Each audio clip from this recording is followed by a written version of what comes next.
같이 읽어볼게. 쉽죠? 그래도 읽으면 하지. 결국 똑같은 말만 반복하고 있는 거 보이죠?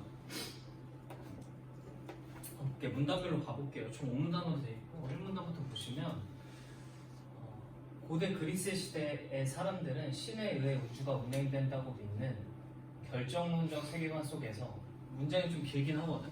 되게 뭐 양이 많아 보이게 느껴질 수도 있는데 고대 옛날 사람들은 신에 의해서 우주가 운행된다. 이게 뭐야? 이게 결정론적 세계관이지. 그렇지? 사실은 수식어가 엄청 길 뿐이야. 여기서 한 말은 결정론적 세계관밖에 없어. 누가 결정하는 거야? 신이 결정하는 세계관인 거죠. 신에 대한 두려움이나 신이 야기한다고 생각되는 자연재해나 천체현상 등에 대한 두려움을 떨치지 못했다. 그럼 이 한 문장이 되게 길긴 한데 정리하면 누굴 두려워했다? 옛날 사람들은 신을 두려워했다. 이게 끝이죠. 에피쿠로스는 당대의 사람들이 이러한 잘못된 믿음에서 벗어나도록 하는 것이 중요하다고 보았고, 여기서 말하는 잘못된 믿음이 뭐야?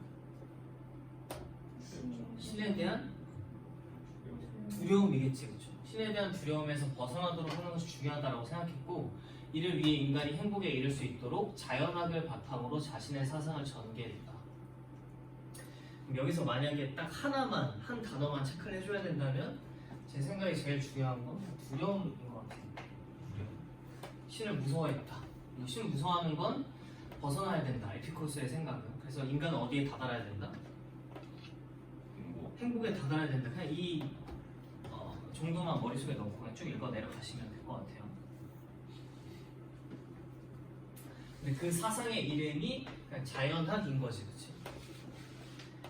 근데 여기서도 제가 새로운 이제 단어잖아. 에피쿠로스가 추천했던. 얘가 있으면 그냥 새롭게 정의되는 애들이 있으면 뉘앙스 파악해보자고 했던 거 얘기했었나? 기술 지문할 때 얘기했었나?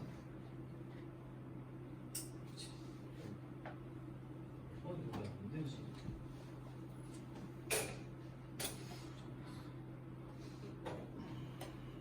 그럼 얘도 여기서 생각은 해볼 수 있어. 에피쿠로스가 야, 신 그거 두려움 벗어나야 돼. 그리고 우리는 행복에 이르러야 돼. 라는 자신만의 학문의 이름을 왜 자연학이라고 지었을까 생각해보면 이 자연이라는 게 자연스럽다의 자연이라면 신이랑 반대되는 지점에 있는 단어로 선택할 만하지 않아? 이해돼? 신이 있다는 건 좀 자연스럽지 논란이 되나요? 자연스럽지 않다고 볼 수 있잖아요. 에피쿠로스 입장에서. 아, 왜 이름이 자연학일까? 이걸 한번 생각해보면 훨씬 더 이해가 잘 됩니다. 다음에 이 문단 가볼게요. 에피쿠로스는 신의 존재는 인정해. 근데 신의 존재 방식이 인간이 생각하는 것과는 다르다고 봤어. 신은 우주들 사이의 중간 세계에 살며 인간 사이에 개입하지 않는다는 이신론적 관점을 주장한다. 그럼 여기서 기억이라고 나오고 이신론적 관점이라고 나왔는데 이것도 뉘앙스 파악만 한번 해보면 돼요. 에피쿠로스의 관점이 왜 이신론적 관점일까라고 하면 여기 이가 한자 뭔지 혹시 알아? 다를 이자잖아. 그러니까 이신론이라는 건 다른 신에 대한 이론 이 정도 의미잖아. 그럼 우리가 원래 알고 있던 신에 대한 생각은 뭔지 나와 있진 않지만 그 신에 대한 생각과 에피쿠로스가 생각한 신에 대한 생각은 다르니까 이신론적 관점이라고 하는 거지. 근데 그 중심은 뭐냐면 신은 중간 세계에 산다. 괜찮지? 그는 불쌍한 존재인 신은 최고로 행복한 상태이며 여기서 생각을 해볼 수 있겠죠. 신이 최고로 행복한 상태면 인간이 행복해지는 게 얘의 목표였는데 그러면 신을 닮고 싶어 하진 않을까? 이 정도 생각. 다른 어떤 것에서도 거세게도 고통을 주지 않고 모든 고통은 물론 분노와 호의와 같은 것으로부터 자유롭다고 말한다. 따라서 에피쿠로스는 인간의 세계가 신에 의해서 결정되지 않고 인간의 행복도 자율적 존재인 인간 자신에 의해서 완성된다고 본다. 그러니까 1문단, 2문단 이렇게 연결지어서 보시면 1문단은 두려움 가질 필요 없다. 신에 대해서. 인간 행복해져야 된다. 이 말이고 이 문단에서는 다른 신에 대한 관점을 주장하고 있는데 신에 의해서 결정되는 건 아니다. 결국 이 말이죠. 인간이 자신이 결정하면 된다. 이 정도 가정은 되지 않을까요? 한 번 단어 가볼게요. 한편 에피쿠로스는 인간의 영혼도 육체와 마찬가지로 미세한 입자로 구성된다고 본다. 그럼 여기 하나의 전제가 있는 거거든요. 이 문장에서 인간의 영혼이 미세한 입자로 구성된다고 보는 게 에피쿠로스의 견해고, 여기 뭐가 전제되어 있냐면 인간의 육체도 뭘로 구성되어 있는 거야?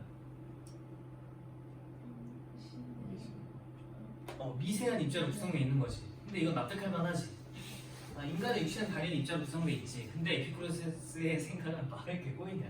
에피쿠로스의 생각은 영혼도 입자로 구성된다. 그렇죠? 영혼도 구성됩니다. 영혼은 육체와 함께 생겨나고 육체와 상호작용하며 육체가 상처를 입으면 영혼도 고통을 받아. 더 나아가서 육체가 소멸하면 영혼도 함께 소멸하게 돼서 인간은 사후에 신의 심판을 받지 않는다. 너무 기니까 여기까지 잠깐 끊어보면, 육체가 소멸하면 영혼도 함께 소멸해. 여기까지 이 문장을 다 합치면 결국 육체와 영혼은 하나다, 이 정도로 생각해도 괜찮겠네. 그렇죠? 결국 하나다. 인간은 사후에 신의 심판을 받지 않아. 왜? 소멸을 버리니까. 육체가 소멸하면 영혼도 소멸을 버리니까 영혼이 심판을 받지 않는다는 거죠. 살아있는 동안의 인간은 사후에 심판이 있다고 생각해서 두려워할 필요가 없게 된다. 에피쿠로스의 목적은 인간이 신을 두려워할 필요가 없다였는데, 인간이 신을 두려워할 필요가 없는 이유는 인간의 뭐와 같기 때문에, 영혼과 육체가 하나이기 때문에, 우리 육체 끝나면 영혼도 끝나는 거야. 사후 두려워하지만 이 말이지. 괜찮아. 이런 생각은 인간으로 하여금 죽음에 대한 모든 두려움에서 벗어나게 하는 근거가 된대. 다음 4문단 가볼게. 이러한 에피쿠로스의 자연학은, 지금까지 설명한 에피쿠로스의 설명이 자연학이었나봐. 우주와 인간의 세계에 대한 비결정론적 이해를 가능하게 한다. 이는 원자의 운동에 관한 에피쿠로스의 설명에서도 명확히 드러난다. 그럼 에피쿠로스라는 한 명의 학자가 나와서 주장을 쭉 해나가고 있는데, 이 주장이 영향을 미치는 대상만 조금 달라질 뿐 얘가 하는 얘기는 그대로인 거야. 그치? 그러니까 인간의 육체와 영혼에 대해서 에피쿠로스의 생각이 있는 거고, 원자의 운동에 대한 생각도 있는 건데 결국 똑같겠지. 그는 원자들이 수직 낙하 운동이라는 법칙에서 벗어나기도 하고 비스듬히 떨어지고 충돌해서 튕겨나가는 우연적인 운동을 한다고 본대. 우연적인 운동을 한다. 그리고 우주는 이런 원자들에 의해 이루어졌으므로 우주 역시 우연의 산물이다. 따라서 우주와 인간의 세계에 신의 관여는 없어. 인간의 삶에서도 신의 섭리는 찾을 수 없다고 한다. 같은 말이죠, 결국은. 에피쿠로스는 이러한 생각을 인간이 필연성에 얽매이지 않고 자신의 삶을 주체적으로 살아갈 수 있게 하는 자유의지의 단초로 삼는다. 그러니까 원자의 운동을 설명하면서 원자의 운동이 우연적이다. 그러면 이 우주도 결국은 다 우연적으로 이루어진 것이다 라고 얘기를 하면서, 그러니까 야 인간들아, 필연적인 거라는 건 없으니까 다 우연적으로 만들어진 거니까 너네도 그냥 주체적으로 살아. 두려워하지 말고 뭐 이 정도 얘기죠. 마지막으로 가볼게요. 에피쿠로스는 이를 토대로 자유로운 삶의 근본을 규명하고 인생의 궁극적 목표를 행복으로 이끄는 윤리학을 펼쳐나간다. 결국 그는 인간이 신의 개입과 우주의 필연성, 사후 세계에 대한 두려움에서 벗어날 수 있도록 했다. 자신의 삶을 자율적이고 주체적으로 살 수 있게 열어줬다. 그리고 쾌락주의적 윤리학을 바탕으로 영혼이 안정된 상태에서 행복 실현을 추구할 수 있는 방안을 제시했대. 결과적으로 얘는 신에 대한 두려움 없애자. 이게 결국 처음에 났던 화제가 쭉 이어지는 거죠. 1번부터 보시면 2번이 정확한 표제랑 부제가 될 수 있겠죠. 에피쿠로스의 사상의 목적은 뭐야? 인간을 어디다가 갖다 놓고 싶은 거야? 행복에 갖다 놓고 싶은 거지. 그리고 마지막에 행복식을 추구할 수 있는 의의를 알려줬다 이렇게 말했거든요. 신, 인간, 우주 각각 말해줬죠. 다시 기억부터 디귿 적절한 걸 묻는 문제인데, 기억이 이실론적 관점, 니은이 자연학, 디귿이 윤리학이죠. 가장 적절한 것은 이실론적 관점과 새로운 신에 대한 관점과 에피쿠로스가 주장했던 행복에 이르는 자연학은 4번 인간이 잘못된 믿음에서 벗어날 수 있는 근거를 제시해줬다. 괜찮지? 그 다음에 디귿, 윤리학은 행복에 이르도록 하는 방법을 제시한다. 그러니까 화제로서 가장 맞는 말이라서 정답이 될 것 같고, 3번이 그래도 이 문제에서 오답이 좀 있었던 건데, 윗글을 읽은 학생이 에피쿠로스를 비판한대. 적절한 것만 고르래. 1번부터 볼게. 신이 분노와 호의로부터 자유로운 상태라면 인간의 세계에 개입을 하지 않는다는 뜻일 텐데, 여기까지 읽어보면 신이 분노와 호의로부터 자유로운 상태라고 에피쿠로스가 말했어 안 했어? 말했죠. 여기까지는. 그럼 인간의 세계에 개입을 하지 않는다는 말이잖아. 에피쿠로스가 이렇게 말했어 안 했어? 말했지. 그러니까 이걸로 비판하면 돼 안 돼? 안 되지. 얘가 말했는데 그거 가지고 비판하면 어떡해. 다음 니은 봐봐. 원자가 법칙에서 벗어나 우연적인 운동을 한다는 것은 인과관계 없이 뜻하지 않게 움직인다는 뜻일 텐데 맞지? 학생이 이렇게 생각하는 거 괜찮지? 에피쿠로스가 이렇게 말했고, 야 그렇게 우연적인 운동을 한다는 건 인과관계 없이 움직인다는 거잖아. 근데 그게 인간의 자유의지의 단초가 될 수 있어? 이렇게 비판할 만해 안 해? 하는 거 괜찮아? 다르게 설명할 방도가 없어가지고 봐봐. 우주와 원자의 법칙이 인과관계 없이 뚜렷하게 우연적으로 움직인다면 인간의 세계도 그래야 되는 거 아니야? 인간의 세계도 우연적으로 움직여야 되잖아. 근데 우연성이 어떻게 자유의지의 단초가 돼? 자유의지라는 건 인과관계가 있는 거고, 그치? 우연성이 우연성을 가져온다 이 설명이 맞는 거고, 또는 인과관계가 인과관계를 가져온다 이 설명이 돼야 되는데, 우연성이 어떻게 인과성의 근거가 돼? 결국은 줄이면 이 말이 되거든요. 그래서 이렇게 비판할 만하죠. 다음에 디귿. 인간이 죽음에 대해 두려움을 느낀다면 죽음에 이르는 고통 때문일 수도 있다. 근데 사후에 대한 두려움을 떨쳐버린다고 해서 인간의 두려움이 해소되고 행복으로 갈 수 있냐? 이거 말할 수 있죠. 다음에 리을. 인간이 자연재해를 무서워한다면 자연재해 그 자체 때문일 수도 있다. 얘는 3번이랑 거의 같은 논리죠. 신이 일으키지 않았다고 해서 자연재해에 대한 두려움에서 벗어날 수 있겠느냐? 이렇게 비판할 수도 있죠. 왜냐하면 에피쿠로스는 신이 자연재해를 일으켜서 인간이 그걸 두려워한다라고 말했으니까. 니은을 한번 생각해 보시면 되는 문제다. 3번.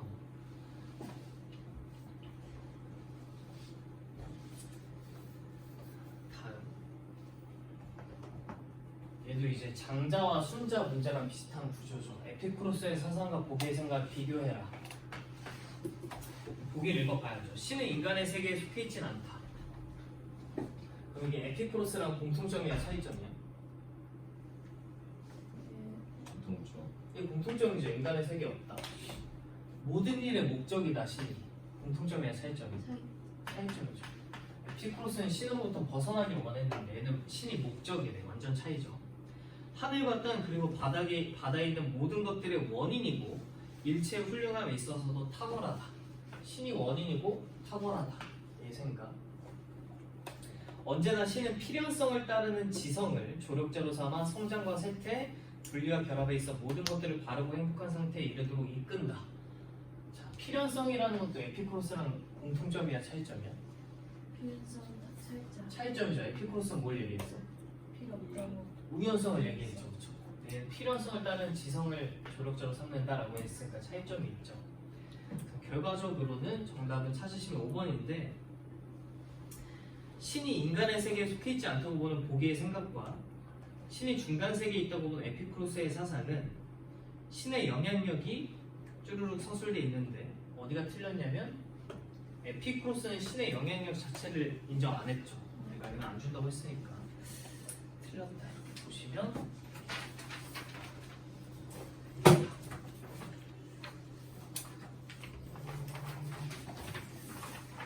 넘어갈게요. 해주죠.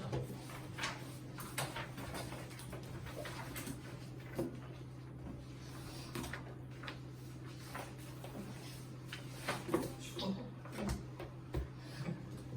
되게 따뜻해. 뭘 볼래요? 올려줘.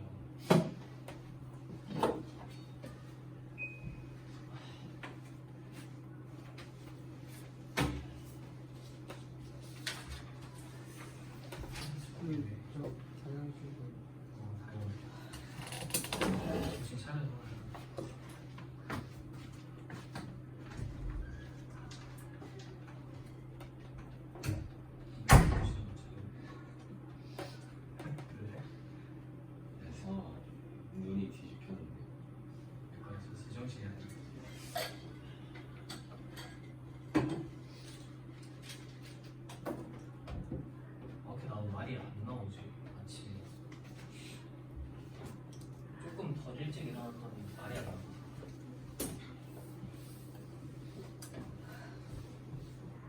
계약 언제지? 4일. 어? 14일. 14일? 얼마 안 남았네 그럼. 다음 주라고? 다음 주. 저 다음 주 월요일. 다음 주 월요일이라고? 그렇게 짧아? 하루 남았어. 하루 남았다고? 진짜네? 다음 주 월요일이면 하루 남았네. 왜 이렇게 빨리? 저희 공사하는 거 2주밖에 없어요. 공사하면 더 쉬어야지. 2주밖에 안 쉬어.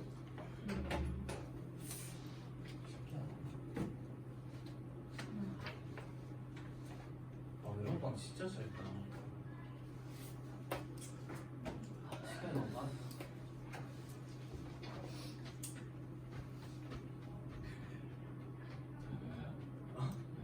형이 저기 자해야.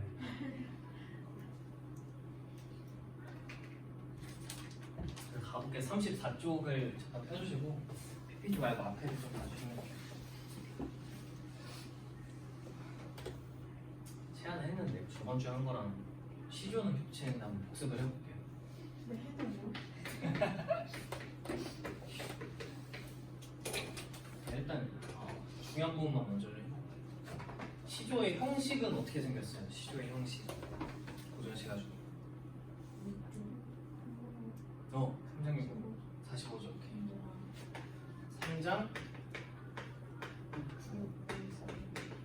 45자 내외의 자유시가 아니라 정형시라고 생각하시면 되고 일단 34쪽에 시조의 형광펜 한번 쳐주시고 고전시가가 수능 모의평가에 나온다 그러면 시조 아니면 가사가 나오거든요. 시조가 1순위다라고 생각하시면 돼요.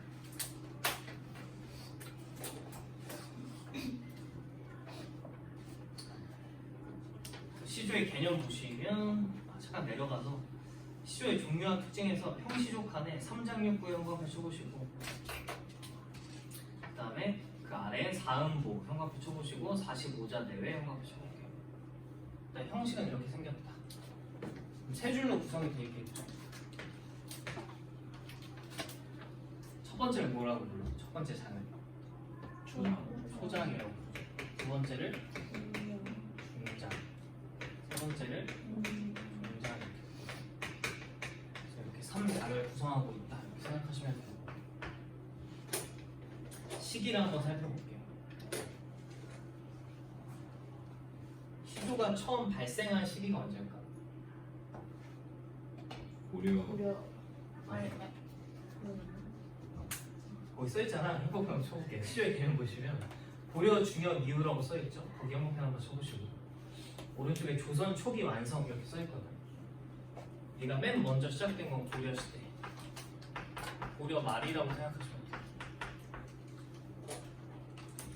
좀 시간 들었으니까 너가 대답해.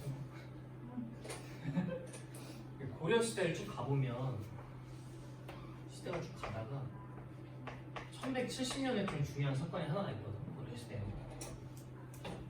이게 무신의 난이 일어나. 그러면 이거 들어봤나 봐.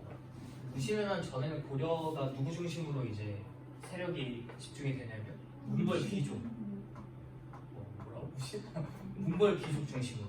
그러니까 문벌 귀족이라는 건 하나의 가문이 권력을 가지고 있는 이런 형태였거든요. 무신이 난을 일으키면서 얘가 깨지고 새로운 세력이 등장해. 그 세력의 이름이 뭐? 5글자. 신진 4대부들이 세력을 잡기 시작하거든요. 고려 말에 신진 4대부들이 세력을 잡으면서 이들이 자신의 정치적 견해나 또는 문학성을 드러내기 위해서 선택한 장르가 얘라고 생각하면 돼요. 고려 말에 시조를 창작했던 계층이 누구냐라고 하면 신흥 4대부 또는 신진 4대부부터 고려 말에 시조를 창작했다 이렇게 보시면 돼요. 고려 말에 유명한 시조 배틀이 하나 있죠. 누구랑 누가 시조 배틀을 해? 이런 데 어떤 아이죠? 누구야? 정몽주랑 이방원. 이방원. 세종의 5째 아들. 세종의 이성계의 5째 아들. 이방원이랑 정몽주의 시조 배틀이 있죠. 고려 말에. 그래서 고려 말에 시작이 됐는데 내가 꽃 피운 건 조선이라고 생각하시면 돼요. 조선 초기와 조선 후기에 시조가 또 창작이 되는데 조선 초기에 시조를 창작했던 주요 계층이 누굴까? 조선 초기에 얘네가 이어져. 귀족. 아니 얘네가 이어진다. 그냥 얘네가 이어져. 왜냐면 조선을 세운 사람이 누구야? 이상 이성계잖아. 이성계가 신은 사대부야. 신진 사대부. 그러니까 조선 초에도 역시나 신진 사대부들 중심적으로 시조를 창작하고 이들과 가장 잘 어울리는 사람들이 누구야? 신흥 사대부들과 가장 잘 어울렸던 여성. 그게 뭐라 불러? 귀족. 기녀랑 아 황진이, 계란 이런 사람들. 그러니까 신진 사대부들이 얘네 만나가지고 같이 시조를 창작하고 막 놀고 이러잖아. 그러니까 두 계층이 조선 초에 중심적으로 시조를 창작했다고 보시면 돼요. 그럼 조선 후기가 되면 이 창작 계층이 더 확대되거든. 어느 계층까지 갈까? 형 평민 계층까지 일단 간다고 생각하시면 되는데 그 중간에 누가 있어? 상층이 있고 중인 계층이 있죠. 그래서 중인 계층을 뭐라고 부르냐면 가객이라는 직업이 있었거든. 근데 얘네들은 그냥 자기 사상을 좀 표현하거나 아니면 그냥 즐기려고 시조를 그냥 창작했다면 가객이라는 애들은 돈을 벌기 위해서 시조 집을 편찬해. 책을 만들어서 팔아. 그런 계층이 일단 기본적으로 있었다고 생각하시면 되고 그 다음에 평민층의 속마음을 담은 시조도 창작되기 시작한다. 그래서 흐름을 그냥 보시면 고려 말에 시작해가지고 이 신진 4대부들이 조선 초까지 시조 많이 창작하다가 기녀계층도 창작을 하기 시작한다. 그리고 조선 후기로 가면 중인계층이 중심이 돼서 창작하고 평민계층도 창작하기 시작한다. 그리고 현대까지 쭉 이어진다 이렇게 생각하시면 돼요. 그러니까 시조는 우리나라 문학 역사상 가장 오랜 역사를 가지고 있는 갈래라고 생각하시면 돼요. 왜냐면 현대도 창작하거든요. 시조 창작하는 사람들이 있어. 자, 그래서 다시 교재 34쪽을 잠깐 보시면 시조의 전개 양상을 먼저 보는 게 좀 나을 것 같아서 3번으로 가시면 고려 말에 고려 후기에 새롭게 등장한 신흥 4대부 여기 홍합펜 쳐보시고 얘네 1번 좀 넘버링 해줄게요. 1번. 1번이다. 주로 신흥 4대부들의 서정을 간결하게 담아낸 평시조 홍합펜 쳐볼게요. 당연히 맨 처음 창작했던 계층이니까 얘네가 썼던 가장 기본적인 형태인 얘네는 평시조를 창작했겠죠. 그래서 주제는 첫 번째 유교적 충의사상 표시해볼게요. 유교적 충의사상이라는 건 임금한테는 충, 부모한테는 뭐? 효, 여자라면 뭐 절개, 지조 뭐 이런 걸 요구하기도 하고 친구 사이에는 뭐가 있어야 돼? 믿음이 있어야 되고 뭐 이런 것들이 유교적 충의사상이라고 보시면 되고 늙음에 대한 한탄은 탈로가라고 적어볼게요. 탈로야 늙음을 한탄한다 이런 뜻이에요. 늙을 요자를 써서 이런 계열도 있고요. 그 다음에 개인의 서정도 있고 다음에 조선 전기로 가보시면 시조 창작이 활발해지면서 평시조의 중첩 형태인 연시조 등장 거기 한번 보셔볼게요. 연시조 등장 이렇게 말이 안 나와. 연시조 등장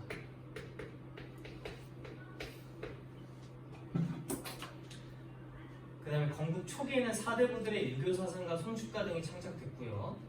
세조가 즉위한 후에는 세조의 왕위 찬탈을 비판한 충절의 노래가 창작됐다. 세조가 누구의 왕위를 찬탈했지?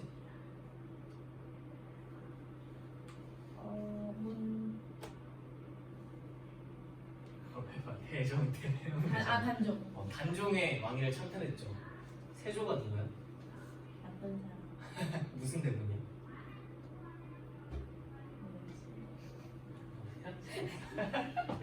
알았네. 조선 전기에 저 얘기가 좀 많이 나와가지고 세종태세 원반세 그 라인을 딱 보시면 이게 위대한 킹 세종이 이렇게 있잖아요. 세종의 첫째 아들이 누구야? 문종이. 너 혹시 그건 외우지? 대정, 태세, 문단세, 예성년, 중임, 명성 이건 대충 알지? 초반에 문종 다는 거야. 태종, 태세, 문단 단종이고 그 다음이 세종 이렇게 이어지잖아요. 세종이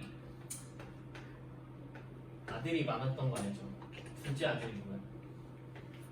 둘째 아들이 수양대군. 그리고 점점점 아들만 8명 있었거든. 수양대군 누구냐면 수양대군 이정재야. 이정재라고 이정재. 이정재라고 영화 안 봤어? 내가 왕이 될 상인가 이거 몰라? 안 봤어? 아 봤어? 내가 왕이 될 상인가 하면서 얘가 왕위를 찬탈하잖아. 얘가 되는 거야 나중에. 그래가지고 세종의 왕위를 문종이 이었는데 문종이 병약해서 좀 일찍 죽어요. 그 다음에 단종이 이제 왕위를 잇는데 얘가 초5야 12살이야. 그러니까 얘가 왕이 돼서 혼자서 뭘 할 수가 없잖아. 그러니까 욕심 많은 수양대군이 이제 여기 개입하기 시작해. 그래서 얘를 유배 보내거든요. 그 결국은 죽여. 자기가 왕위를 차지하는. 우리나라도 뭐 정통성으로 따지면 사실 뭐 북한이랑 뭐 크게 다른 게 없는 왕이 세습 국가였는데 수양대군이 세조가 되면서 신하들이 어땠겠어? 유교적인 장자가 세습하는 이 전통이 얼마나 중요한지. 둘째가 자기 조카를 죽이고 왕에 오른 거잖아. 유교적으로 말이 안 된단 말이야. 여기에 저항했던 많은 군인들이 있었다. 거기서 시조가 확 나오기 시작한다. 이렇게 생각하시면 됩니다. 조선 전기에 세조가 즉위한 후에 세조의 왕위 찬탈을 비판한 충절의 노래가 창작됐다. 멋있죠, 근데 이런 노래를 창작했다는 게 왜? 이거 쓴 거 세조가 보면 죽을 거 아니야. 죽어요, 결국에 거의 다. 다음에 성종 이후에 조선이 안정기에 접어들면서 자연친화적 사상을 담은 강호 한정가. 여기 한번 해줘볼게요. 자연친화적 사상을 담은 강호 한정가. 평소의 주제는 뭐 탈로가, 유교 이런 거였는데 여기 연시조가 등장하면서는 강호 한정가가 등장하기 시작한다. 자연을 예찬하는 노래들. 그 다음에 기녀들 형광펜 치시고 거의 다 2번 해볼게요. 창작 계층을 알면 주제는 나오니까. 기녀들도 창작하기 시작했다. 헷갈리지 말으셔야 되는 게 기녀들은 조선 초기에 참여한 거다. 조선 후기라고 생각하지 마시고 다음에 조선 후기로 넘어가 볼게요. 서민 의식의 성장과 실학, 실제 도움이 되는 학문의 영향으로 기녀뿐만 아니라 평민층, 여기다 4번이라고 해볼게요. 평민층. 뒤에 중인계층이 나오니까. 다음 두 번째, 시조를 전문적으로 가찬한 가계 형광펜 쳐보시고 아래 중인 계층이라고 쓰시고 얘를 3번이라고 해볼게요.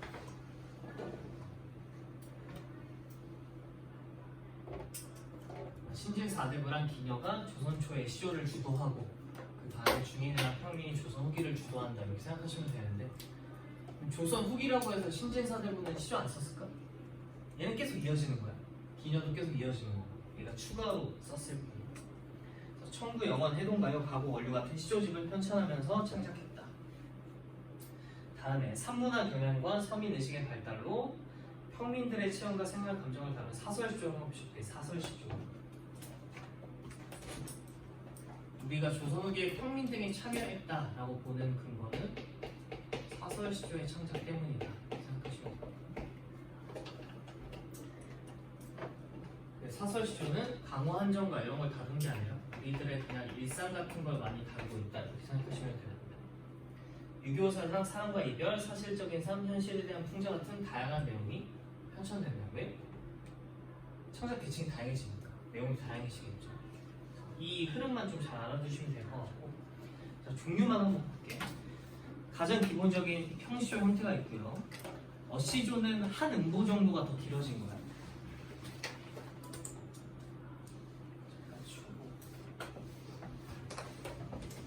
구성을 보시면 쭈루루루 끊고 쭈루루 끊고 쭈루루 끊고 쭈루루 이게 한 장이야. 괜찮지? 여기도 이렇게 돼 있고 여기도 이렇게 돼 있어. 어시조는 여기다가 플러스 여기 하나가 더 추가된 거라고 생각하시면 돼요. 한 음보 정도 더 길어진 거. 그래서 약간 다르다 그래서 어시조라고 하고, 연시조는 한번 쳐볼게요. 초중 종장으로 이루어진 평시조를 한 연으로 한다. 그러니까 이렇게 해놓고 제1수 그리고 똑같이 세 줄 제2수 이렇게 넘어가는 걸 연시조라고 해요. 연 구분이 있는 거. 괜찮죠? 다음에 사설시조는 평시조의 기본형에서 2구 이상의 십자 이상으로 길어졌다 이렇게 되어 있는데, 거기 옆에다가 그냥 중장의 장형화라고 쓰시면 돼요. 중장이 길어진 형태다. 여기 중간이 엄청 길어진 형태를 사설시조라고 합니다. 35쪽에 시조의 주제 5가지. 한번 생각해 보면 자연 예찬을 누가 했을까? 이 4개 계층 중에 자연 예찬 내가 했겠죠. 신사배들이 그렇죠? 강완전감을 불렀으니까. 영군 지정 누가 했을까? 기념 얘네가 했어. 신지사대부들이 임금에 대한 충성, 무교적 사상. 사랑과 이별 누굴까? 기념 얘겠지. 교훈 누굴까? 중진선 얘네가 전달해주겠죠. 양반 계층. 현실 풍자와 비판 누가 했을까? 한민 평민 또는 중인 계층 이렇게 간다고 보시면 돼요. 그러니까 얘네 창작하는 애들의 수준별로 주제도 좀 달라지니까 그에 맞게 해석을 해주시면 됩니다. 다음 가사도 잠깐만 볼게요. 36쪽에 가사의 형태 하나 쳐주시고, 요즘은 시조랑 가사 그냥 같이 나오는 형태거든요. 자, 개념 볼게. 시조보다는 긴 형식의 운문과 산문의 중간적 형태를 띠고 있다. 주로 4대부들 한번 펼쳐볼게요. 가사도 누가 만든 거야? 얘도 4대부야. 자신들의 인연과 정서를 좀 더 자유롭게 표현하기 위해 만든 시가다. 성격은 서정서사 교술성이 있다. 한번 읽어보시면 되고, 형식상의 특징으로 가볼게요. 3, 4조, 4, 4조의 4음보 연속체 한번 펼쳐볼게요. 4음보 연속체. 4음보 연속체라는 거 이런 거죠. 시조가 이 세 줄로 모든 얘기를 했어야 됐다면 가사는 쭉 하는 거야. 괜찮지? 시조도 몇 음보야? 얘도 4음보거든. 얘는 세 줄에서 끝나지만 가사는 안 끝나고 쭉 간다. 이렇게 생각하시면 돼요. 관동별곡 같은 거 해본 적 있죠? 써도 괜찮아요. 쭉 가는 거라고 생각하시면 돼요. 자, 되게 서사분사 결사 한 번씩 볼게요. 서사분사 결사. 거기 밑에다 3단 구조라고 써볼게요. 서사분사 결사의 3단 구조를 가지고 있다. 시조도 3단이고 가사도 3단이네요. 그렇죠? 전격 가사와 변격 가사가 있는데, 전격 가사는 뭐냐면 맨 끝에가 3543으로 끝나는 걸 전격 가사라고 부릅니다. 그러니까 시조의 종장이 보통 어떻게 끝나냐면 3글자, 5글자, 4글자, 3글자 이렇게 끝나거든. 그 중에 가장 중요한 건 여기 3글자를 지켜주는 게 시조의 규칙인데, 이걸 그대로 지켜주는 애를 전격 가사라고 해. 여기가 바뀐 애를 변격 가사라고 해. 그럼 가사의 맨 끝에만 보면 얘가 전격인지 변격인지 알 수 있다. 이렇게 생각하시면 되고, 내용상의 특징 강호 한정 이런 거 적으시고, 임금에 대한 충성 이 정도가 많이 나온다. 나머지는 한번 읽어보시면 되고, 발생도 한 번만 볼게요. 처음 보는 거니까. 자, 거기에 좀 붙여주세요. 고려 말에 그 다음에 좀 다 지우시고 등에서 전까지 좀 지워주시고, 썰이 2개가 있는데 나옴 화상이라는 애가 있대. 고려 말에 나옴 화상이라고 불렸던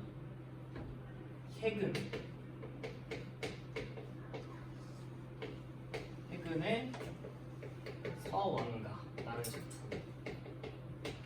이게 가사의 시조다. 이게 1번 견해. 2번 견해는 상충곡이 시작이다.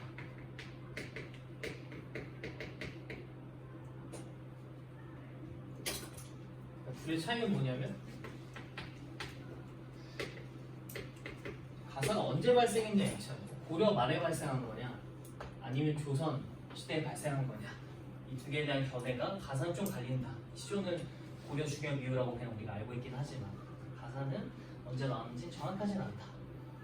일단은 가사가 성행했던 건 조선시대니까 조선을 중심으로 보시면 조선 전기에 가사를 향유했던 계층이 누구야?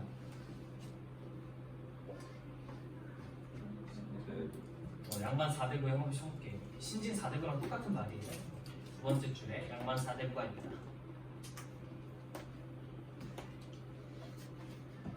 그 다음에 조선 후기로 가면 세 번째 보시면 일반 평민 여성들 이렇게 한번 쳐두시고 이들로 넘어간다. 57쪽을 가시면 가사의 주제별 분류가 있는데 첫 번째, 은일 가사는 자연에 파묻혀서 그 자연에 대한 얘기를 쓰는 가사라고 생각하시면 돼요. 그다음 유배 가사는 임금이 어디 너 지방으로 좀 내려가 라고 해서 지방에서 쓴 가사입니다. 다음 기행 가사는 어디 여행 가가지고 청나라 같은 데 가서 쓴 거고, 풍속 가사는 우리 민족의 풍속에 대한 얘기를 해주는 거고, 규방 가사는 규방이라는 공간이 부녀자가 머무르는 공간이거든요. 그래서 규방 가사는 누가 쓰는 걸까? 여성이 쓴 가사라고 생각하시면 됩니다. 이 정도. 개념을 한 번만 알아두면 좋을 것 같아서 제가 간단하게 말씀드렸고 38, 39쪽 한번 풀어볼게요. 얘는 제가 6분 정도 드릴게요.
가나다가 본문에 나와 있으니까 가나다를 먼저 보시면 세 줄로 돼 있죠.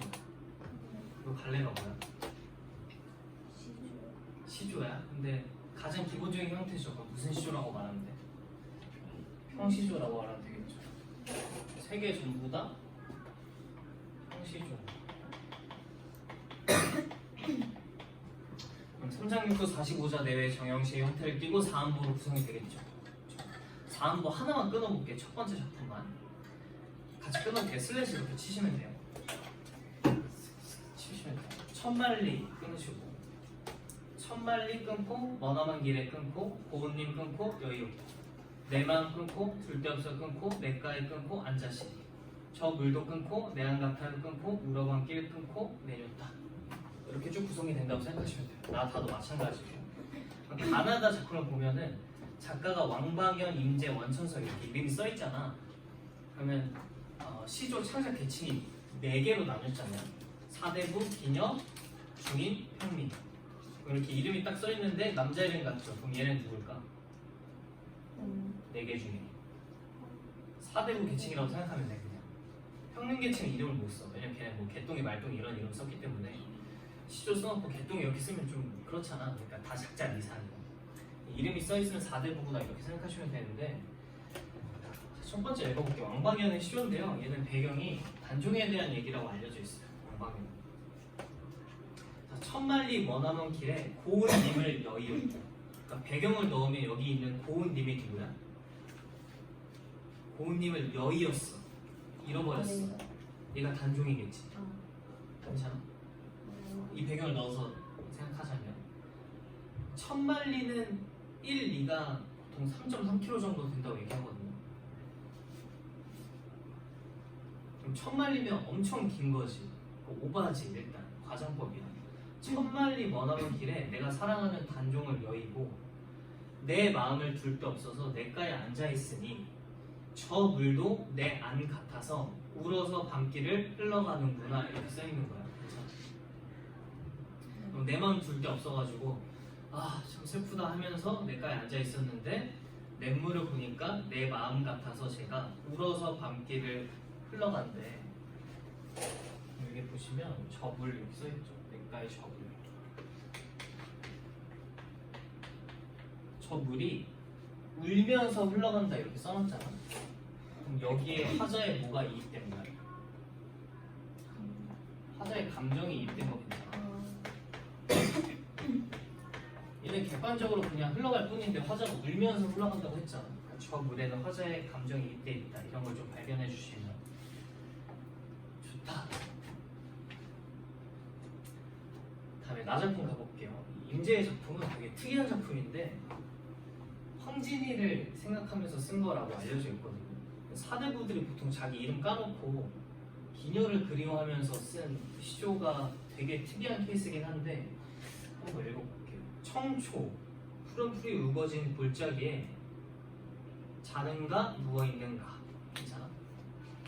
니은 다로 끝나면 의문형이거든요. 중세에서 의문형으로 해석해줘요. 푸른 풀이 우거진 골짜기에 자느냐 누웠느냐. 대상은 누구냐? 황진이를 생각하면서 쓰는 거라고 생각하면 돼요. 홍안 누구야? 젊어서 할수 있죠. 걔가 누굴까 지칭하나요? 홍안이 황진이를 뜻한다고 생각하시면 되고 황진이가 아니더라도 홍안이라고 나오잖아? 그럼 젊은 여자의 지칭이 항상. 홍안을 어디 두고 백골만 묻혀있느냐? 그러니까 황진이가 이미 죽고 난 다음에 황진이를 그리워하면서 쓴 시조예요. 잔 잡아서 권할 이 없으니 그를 슬퍼하노라. 맨 마지막에 슬퍼하노라만 몇 줄 쳐볼게요. 화자의 감정이 들어가 있죠. 슬퍼하노라 라는 여기 뭐 감정이입이 아니라 그냥 화자의 감정이 표출된 상태죠.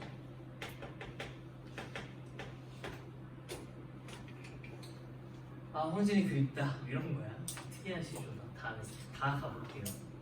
원천석의 시조인데 얘는 고려 말에 쓴 시라고 보다. 고려를 그리워하면서 원천석이 쓴 시라고 보시면 돼요. 다 작품. 시조가 배경을 모르면 좀 이해가 안 되는 측면이 있어가지고 어쨌든 대상은 이렇다라는 걸 좀 알아두시면 좋고. 흥망이래. 흥하고 망함이 유수하니 많을 때도 추초로다. 뭔 말이냐면 흥하고 망하는 것이 유는 한자 알죠? 뭐야? 있을 유자지. 수가 운수 숫자거든. 흥하고 망하는 게 어디 달려있어? 운수에 달려있어. 운에 달려있어 이 말이야. 그래서 만월 때라는 곳이 추초. 추가 뭐야 한자? 그 가을 축제. 가을이겠지. 많은 거 가을밖에 없잖아. 가을 풀밖에 없다 이 말이야. 괜찮아. 근데 만월 때 힌트를 줬지. 고려의 왕궁터야. 흥하고 망하니 운수에 달려있으니까 고려의 왕궁터에 가을 풀만 무성히 자라고 있어. 왜? 고려가 많이 해서. 왕궁이 있던 자리에 500년 왕. 고려가 지속된 게 대략 500년이거든요. 918년부터 1492년까지 500년 왕업이 목동의 피리 소리에 붙여 있다. 그럼 목동의 피리 소리는 청각적 신상이지. 걔를 잘 떠올려 보면 목동의 피리 소리가 엄청 밝은 소리일까? 아닐 거야. 아마 구슬픈 소리일 거야. 이 목동의 피리 소리는.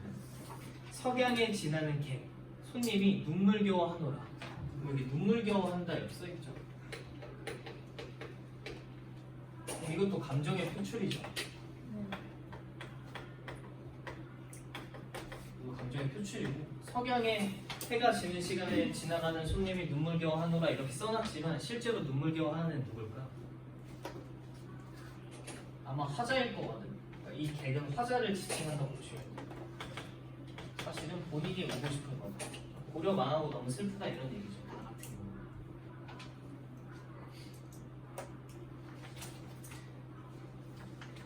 해석만 되면 큰 문제 없을 것 같은데 1번을 보시면 공통점은 정답이 1번입니다. 대상의 부재. 뭐 단종 황진이 고려를 모르더라도 대상이 부재하죠. 1번에서는 부모님의 여유 없고 두 번째 나에서는 잔자고 권한이 없어졌고 다에서는 500년 왕업이 목적에 붙여 있으니까 대상이 부재한 상태고 1번에 선번한 친구들이 좀 있는데 서러운 심정가 나타나 있지 셋 다. 서러운 심정가 나타나 있는데 이게 예기치 않은 이별이냐 이건 근거가 없어 작품 안에.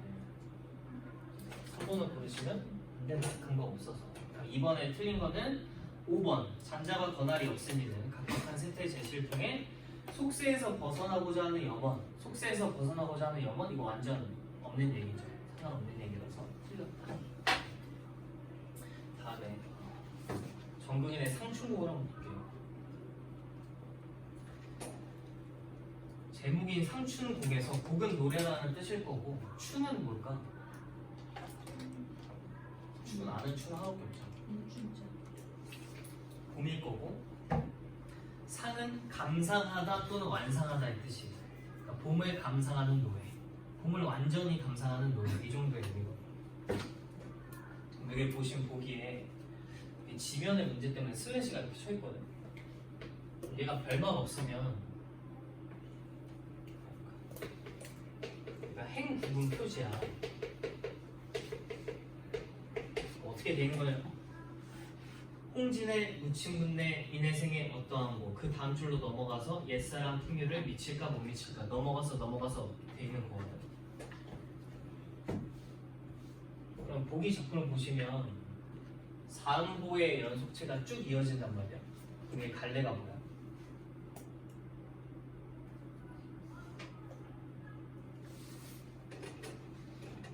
아. 뭐가 세 줄 이어지면 시조잖아. 근데 얘가 쭉 이어지면 얘는 가사갈래라고 생각하시면 돼요. 가사의 대표. 아까 가사의 시초라고 말했던 상충곡이 얘예요. 잘 읽어볼게. 홍진의 무침 분내 인해생의 어떠한 거. 홍진이라는 건 붉은 먼지라는 뜻인데 뭐를 상징해? 붉은 먼지가 뭘 상징할까? 얘 속세 상징하죠. 여기다 세모 한번 쳐볼게. 이게 안 좋은 거야. 홍진이라는 붉은 먼지만 가득한 속세. 그러면 홍진에 묻혀있는 분들아, 사람들아, 이 내 생애가 어떠한고 이 내다 나에다 동그라미 쳐볼게. 야 속세에 있는 놈들아, 내 삶 어때? 내 삶 어때? 이렇게 말하는 거야. 옛사람 풍류에 미칠까 못 미칠까? 내 삶이 옛사람들의 즐거움에 미칠 것 같아 못 미칠 것 같아? 천지간의 남자 몸이 나만한 이가 하다 무슨 뜻이야? 하다. 천지간에 온 세상의 남자 몸이 나만한 사람이 하다. 많다. 많건 많은. 나 같은 사람 많아. 이런 남자 많은데 살림에 묻혀 있어서 지극한 즐거움을 모를 것이냐.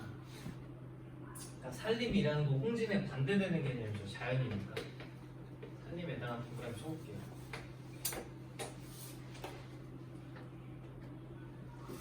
살림에 묻혀있는 이 지극한 즐거움을 모를 것이냐라는 말은 살림에 묻혀있는 게 아주 지극한 즐거움이다 이 말이거든요. 수간 모곡, 수칸에 풀로 만든 집에 벽계수, 푸른 시냇물을 앞에 두고 이미지 그려봐. 송죽, 대나무 물을 위해 풍월 주인이 되었다. 풍월 주인이니까 바람과 달의 주인이죠. 그러면 결국 자연의 주인이죠. 내가 자연의 주인이 됐구나. 엊그제 겨울 지나 새 봄이 돌아오니까 도화행화. 도화가 뭐야? 도화 복숭아. 복숭아꽃. 행화는 이게 사람인데. 복숭아꽃, 살구꽃. 사사. 살구꽃. 석양리에 피어 있고 녹양방초는 새우 중에 푸르도다. 녹양방초는 끝에만 알면 되긴 해. 녹양방초니까 뭐야? 풀이 아니야. 녹양방초 어차피 뭐 푸른 버드나무와 향기로운 풀 이런 뜻이거든요. 근데 걔가 중요한 게 아니라 그냥 풀 자연. 녹양방초는 새우가 뭘까요? 가랑비, 가는 비, 가늘 새자에 비 우자거든요. 그러니까 비가 내리는 중에 비가 살짝 내리면 풀이 더 색깔이 짙어지잖아. 그러니까 그 정도의 의미고요. 아주 푸르다 자연이. 칼로 말아내는가 붓으로 그려내는가. 그러니까 우리가 되게 아름다운 자연을 보면 뭐 같다고 표현해? 와 이거 되게 그림 같다 이렇게 표현하잖아. 그거 되게 웃긴 표현이잖아. 자연이 먼저 그림이 다음인데 아름다운 자연 보면 와 그림 같다 이렇게 말하고 되게 아름다운 그림을 보면 와 진짜 자연 같다고 이렇게 얘기하잖아. 근데 어쨌든 여기서도 야 이거 칼로 인위적으로 만들어낸 건가? 붓으로 그려낸 건가? 진짜 아름답다 이런 말이고 조화신공 이 세상을 만든 조물주가 물물마다 사물마다 헌사롭다 헌사하다 라는 뜻은 참 야단스럽구나 참 대단하구나 이 정도의 뜻이거든요. 그래서 정도의 상충을 보시면 속세 있는 놈들아 너네 자연의 지극한 즐거움 모르지? 자연 너무 좋아 이 정도의 말이에요. 그럼 정답은 몇 번이냐면 2번이죠.